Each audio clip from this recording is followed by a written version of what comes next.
সংগঠনের মধ্যে সবার কমন জায়গাটা হবে আমরা আল্লাহ তাআলার খলিফার দায়িত্ব পালনের জন্যই আমরা এই সংগঠনে এসেছি। সো এখানে আমরা সংগঠন করছি বেসিক্যালি আমি আমার মুক্তির জন্য। দিন প্রতিষ্ঠার কার্যক্রম চালানো তো প্রত্যেকের উপর ফরজ, প্রত্যেক মুসলমানের উপর ফরজ। তাহলে এই কার্যক্রম পরিচালনার মধ্যে দিয়ে আমি আল্লাহকে খুশি করে জানাতে দিতে চাই। আপনিও তাই চান। একলা করা যায় না। ইসলামিক সিস্টেম হলো একত্রিতভাবে করতে হয়, সেই সময় আমরা এখানে আসছি। তাহলে গোটা সংগঠন সবাই একই জিনিস চাই। তাহলে সবাই যখন একই জিনিস চাই, দুনিয়াবি কোনো চাওয়া না, এই চাওয়াটা কি আখিরাতের চাওয়া। তাহলে কমন এই চাওয়াটাকে কেন্দ্র করে আমরা সবাই মিলে যখন কাজ করছি তখন এখানে কাঙ্ক্ষিত পরিবেশ তৈরি হবে। আমরা আমাদের আল্লাহ তাআলার সন্তুষ্টি অর্জন করাকে কেন্দ্র করেই আমাদের সবার কার্যক্রম পরিচালিত হবে। সো সব মিলিয়ে যদি বলি, আল্লাহর নৈকট্য অর্জনের জন্য পারস্পরিক সহযোগিতা মাখা একটা পরিবেশ হচ্ছে আমাদের প্রত্যাশিত বা কাঙ্ক্ষিত পরিবেশ। আমি অনেকগুলো জিনিস বললাম, এই হলো আমাদের কাঙ্ক্ষিত পরিবেশ। এক কথায় বললে আমরা একটা জান্নাতি পরিবেশ তৈরি করতে চাই, যেখানে কর্মীরা দায়িত্বশীলের জন্য দোয়া করে, দায়িত্বশীলরা কর্মীর জন্য আল্লাহর কাছে দোয়া। অসাধারণ ব্যাপার না? আপনি আপনার কর্মীর জন্য তাদের অন্ধকারে জানামাজে বসে আল্লাহর কাছে দোয়া করছেন, আল্লাহ কর্মীটার তুমি সমস্যার সমাধান করে দাও, তাকে তুমি দিনের পথে আরো বেশি লাভিত করো, অনেক রকমের দোয়া করছেন।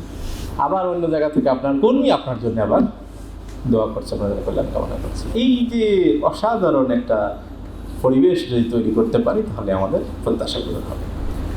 সম্মানিত ভাইরা, আমাদের এই কাঙ্ক্ষিত পরিবেশের জন্য তাহলে আমরা তিনটা জিনিস বললাম: নেতৃত্ব, কর্মী বাহিনী এবং সিস্টেম। তিনটার মধ্যে সিনক্রোনাইজেশন হওয়া। এখান থেকে আমি একটু করে বর্ণনা করবো ইনশাআল্লাহ। এখন আসেন তাহলে 1 নাম্বার আলোচনা করতে চাই, কিভাবে করে আমরা আমাদের এই কাঙ্ক্ষিত পরিবেশ তৈরি করতে পারি। এটা করার জন্য প্রথম যে জিনিসটা দরকার সেটা হলো আমাদের কর্মীদের মধ্যে পারস্পরিক সম্পর্কের জায়গাটা সুন্দরতম হওয়া লাগবে। ভ্রাতৃত্ব ভালোবাসা হতে হবে আল্লাহর জন্য অকৃত্রিম। ভ্রাতৃত্ব ভালোবাসা, এক কর্মী আর এক কর্মীকে ভালোবাসবে, এটার মধ্যে কোনো কৃত্রিমতা থাকা যাবে না। অকৃত্রিম ভাবে শুধুমাত্র আল্লাহর জন্য ভালোবাসা। আমি আপনাকে ভালোবাসবো শুধু আল্লাহর জন্য, আপনি আমাকে ভালোবাসবেন শুধু আল্লাহর জন্য, এবং এটার মধ্যে কোনো কৃত্রিমতা নাই, এটার মধ্যে অন্য কোনো চাওয়া পাওয়া নাই। এটা হতে হবে। ধরেন একটা বিল্ডিং এর দেয়াল বানাতে চাইলে ইট লাগে না? ইট পরপর করে যদি ইট অনেকগুলো দাঁড় করে দেন, এই দেয়াল হয়ে যাবে না? হবে, কিন্তু কতক্ষণ থাকবে এটা নিয়ে শঙ্কা আছে। ঝুরঝুর করে যে কোনো সময় ভেঙে ফেলবে। তাহলে ওটা কখন থাকবে? যখন সিমেন্ট ওখানে লাগানো হবে, দুটা ইটের মধ্যে যখন সিমেন্টিং করা হবে, সিমেন্ট সিস্টেম দেওয়া হবে। তাহলে এই যে আপনি একটা ইট, আপনি একটা ইট, আপনি একটা ইট, তিনটা ইট পরস্পর মানে সংযুক্ত হয়ে যে দেয়াল, আমাদের যে বিল্ডিং, সংগঠনের বিল্ডিং তৈরি হবে, তাহলে এটার মধ্যে কি লাগবে? ইটের মাঝখানে সিমেন্ট। সেই সিমেন্টটা কি? অকৃত্রিম ভালোবাসা, আল্লাহর জন্য অকৃত্রিম ভালোবাসা। এটার মধ্যে কৃত্রিমতা থাকে, তাহলে পরে বালু দিয়েছেন, সিমেন্ট দেন নাই। শুধু বালি যদি দুইটা ইটের মাঝখানে দিয়ে রাখা হয়, ওই দেয়ালটাও কি শক্তিশালী হবে? কৃত্রিমতা যদি থাকে তাহলে ওখানে শুধু বালি দিয়েছেন, সিমেন্ট দেন নাই। কিন্তু যদি ওখানে কৃত্রিমতা নাই, ভালোবাসাটা আছে, সেটার মধ্যে আল্লাহর জন্য আছে, অকৃত্রিম ভাবে আছে, তাহলে আপনি সিমেন্ট বালি মিশায়ে যেরকম সিমেন্ট হওয়া দরকার সেরকম, তা আমাদের সেই রকম সিমেন্টিং হয়ে থাকে আমাদের। এবার সবাই একটু চোখ বন্ধ করেন প্লিজ। এবার ভাবেন যে আমরা যে আমাদের সংগঠনের ভাইদেরকে ভালোবাসি, আমাদের মধ্যে কোনো জায়গায় কোথাও কোনো কৃত্রিমতা আছে কি? আল্লাহর সন্তুষ্টি ছাড়া অন্য কোনো কিছু আছে কি? যদি থাকে তাহলে সেটা চিন্তা করে আমরা আল্লাহর কাছে ইস্তিগফার করি, আল্লাহ তাআলা আমাদেরকে ক্ষমা করুন এবং আমাদেরকে সেই কৃত্রিমতা দূর করার তৌফিক দান করুন। অকৃত্রিমভাবে আমরা একে অপরকে ভালোবাসবো ইনশাআল্লাহ। তাহলে আমি আপনাদের কাছে বলতে চাই, আমি আপনাদেরকে আল্লাহর জন্য ভালোবাসি। তাহলে এইটা আমরা একে অপরকে বলতে পারতাম। আল্লাহ রাসূল সাল্লাল্লাহু আলাইহি ওয়াসাল্লাম বলেছেন, তোমরা কাউকে ভালোবাসলে, আল্লাহর জন্য ভালোবাসলে সেটা কি করতে হবে? তাকে জানাই দাও। সম্মানিত ভাইরা, এবার আসেন আমাদের আন্দোলনে, তাহলে অকৃত্রিমভাবে যদি আমরা ভালোবাসি তাহলে আমরা অপর ভাইয়ের জন্য কল্যাণ কামনা করতে হবে। কল্যাণ কামনা করা আমাদের সবচেয়ে বড় কল্যাণ কামনা কি হইতে পারে পৃথিবীতে? বলেন তো, সবচেয়ে বেশি কল্যাণ কামনা কি হতে পারে একটা মানুষ আর একটা মানুষের জন্য?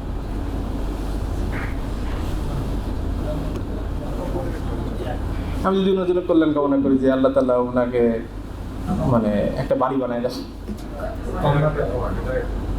আল্লাহ তাআলা তুমি ওনাকে একটা উট দিয়ে দাও, মানে একটা ঘোড়া দাও, এগুলো তো কল্যাণ কামনাই, তাই না? কিন্তু সবচেয়ে বড় কল্যাণ কামনা কোনটা হইতে পারে বলে ধারণা করা যায়? আমরা যদি জান্নাত তার জন্য কামনা করতে পারি, যে আমি এই ভাইয়ের জন্য আমি জান্নাত, সে জান্নাতে যাক, এটা আমি মনে প্রাণে চাই এবং সেটার জন্য তাকে সাপোর্ট দিই। যেভাবে করে সাপোর্ট দেওয়া দরকার সেই সাপোর্ট যদি দিতে পারি তাহলে কল্যাণ কামনা। তাহলে আমরা আমাদের দেখেন পৃথিবীতে আমাদের কাজ কি? পৃথিবীতে আমাদের কাজ হলো আমরা জান্নাতে যাওয়ার জন্য চেষ্টা করি, আর আশেপাশে মানুষদেরকে যতটা পারি তাদেরকে জান্নাতে নেওয়ার জন্য তো চেষ্টা চালানো। তাহলে আমরা অন্য ভাইদের জন্য যদি কল্যাণ কামনা করি আমাদের ভাইদের জন্য, তাহলে যারা আমাদের সংগঠনে এসেছেন তারা আমাদের ভাই তো বটেই, সাথে সাথে যারা আসে নাই তাদের জন্য কল্যাণ কামনা করি। যে মুসলমান তার জন্য কল্যাণ কামনা করি, সবাই জান্নাতে যায়।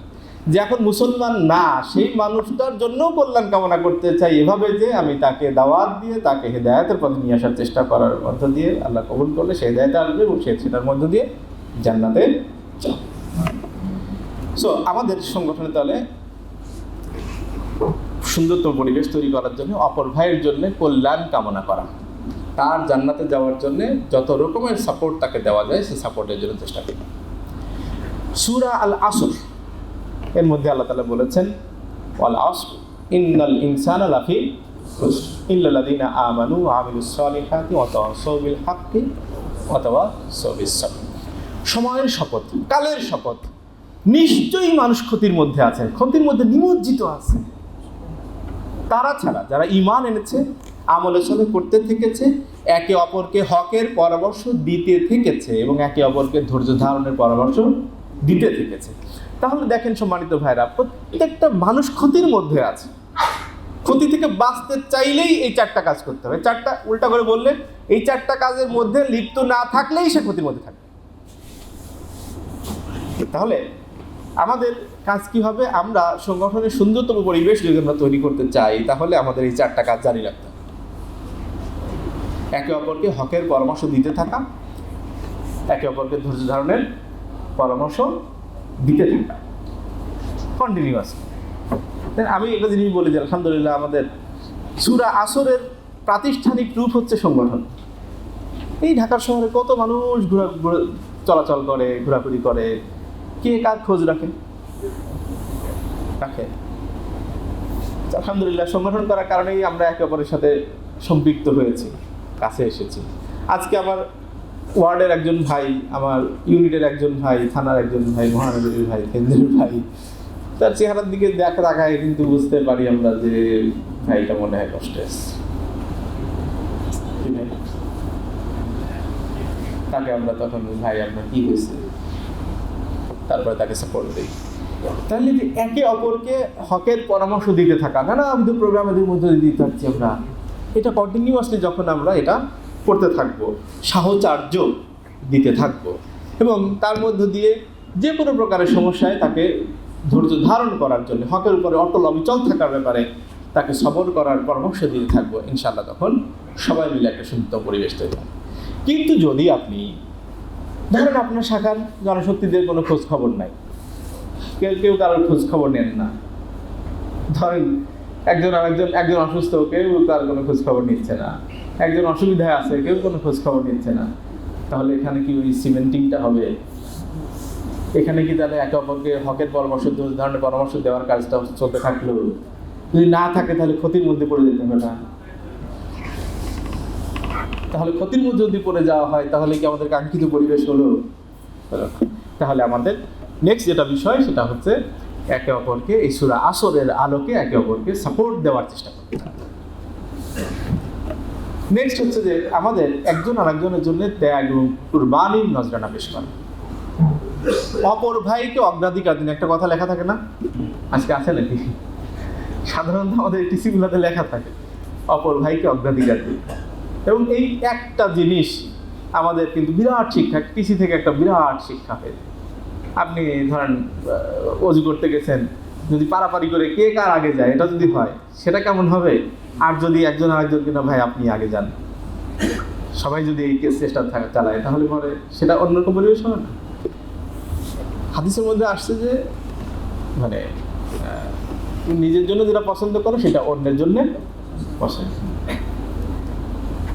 তাহলে দেখেন আপনি যখন খেতে বসছেন, খেতে বসে আপনি এটা একটা মুশকিলও হয়ে দাঁড়ায়, সেটা হলো যে ভালো খাবারটা নিজে খাওয়া যায় না।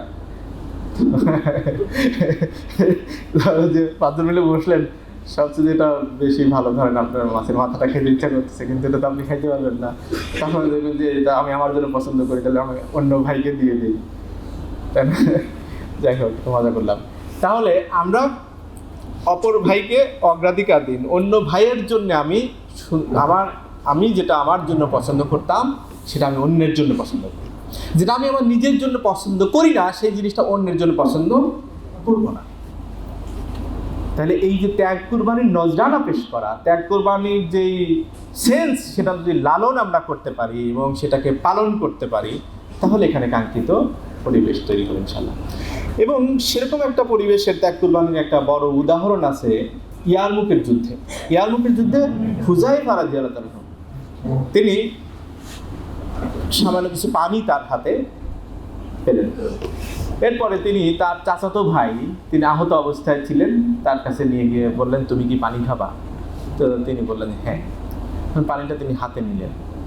পানি পাত্রটা হাতে নেওয়ার পরে তিনি দেখতে পারলেন যে একটু দূরে আর একজন আহত যোদ্ধা তিনি কাতরাচ্ছে। তখন তিনি দেখলেন যে আমি না খেয়ে উনাকে আমি পানিটা দেওয়া দরকার। হুযায়ফাকে বললেন যে তুমি উনাকে পানিটা দাও, আমার চেয়ে হয়তো তার বেশি দরকার। হুযায়ফা রাদিয়াল্লাহু আনহু তার কাছে পানি নিয়ে গেলেন। তিনি যখন পানি নেবেন এমন অবস্থায় দেখতে পেলেন পাশে আরেকজন আহত অবস্থায় কাতরাচ্ছে। তখন তিনি বললেন যে উনাকে দাও।